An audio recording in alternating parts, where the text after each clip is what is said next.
Companies और employers अब इस बात के लिए बाध्य नहीं हैं कि वो अपने एम्प्लॉयज को सैलरी दें, उनकी सैलरी न काटें, क्योंकि मोदी सरकार ने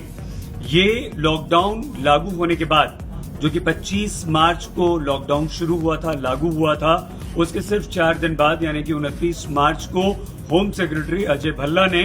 एक निर्देश जारी कर दिया था कि कंपनीज या एम्प्लॉयर्स अगर उनकी कंपनी में काम होता है या नहीं, उनके एम्प्लॉयज काम करते हैं या नहीं, उनकी सैलरी न काटी जाए और उन्हें पूरी सैलरी दी जाए। लेकिन अब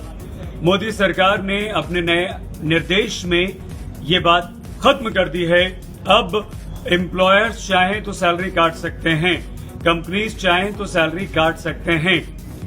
ये बहुत बड़ी राहत एम्प्लॉयर्स के लिए, कंपनीज के लिए सरकार की तरफ से है, लेकिन जो नौकरी पेशा हैं, जो सैलरीड क्लास हैं, उनके लिए बहुत बड़ी मुसीबत भी है।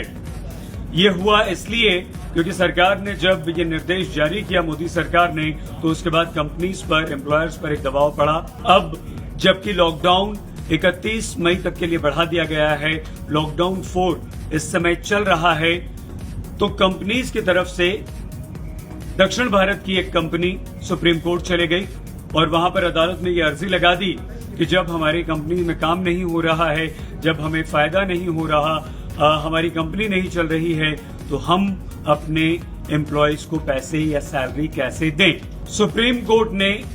रोक लगा दी। सुप्रीम कोर्ट ने सरकार से ये कह दिया कि आप किसी भी कंपनी को, किसी भी एम्प्लॉयर को इस बात के लिए बाध्य नहीं कर सकते कि वो लॉकडाउन में, अगर उसकी कंपनी बंद है, अगर उसके एम्प्लॉयज घर पर हैं, वो काम नहीं कर रहे हैं, तो आप उन्हें बाध्य नहीं कर सकते कि कंपनीज उन एम्प्लॉयज को सैलरी दे या उनकी सैलरी न काटे।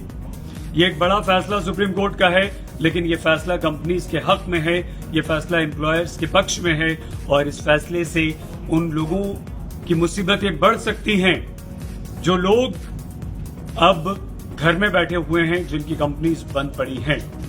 इसके अलावा 29 मार्च को होम सेक्रेटरी अजय भल्ला ने अपने निर्देश में ये भी कहा था कि वो मकान मालिक या वो लोग जिन्होंने अपनी दुकानें किराए पर दी हैं और जो दुकानें बंद हैं, या वो स्टूडेंट्स जो किराया नहीं दे पा रहे हैं, उनसे किराया न लिया जाए। तो अब सुप्रीम कोर्ट का क्योंकि आदेश आ गया है, तो इस वजह से सरकार कंपनीज को, एम्प्लॉयर्स को ये बाध्य नहीं कर सकती कि हाँ, आपको सैलरी कम नहीं करनी है और आपको सैलरी देनी ही है।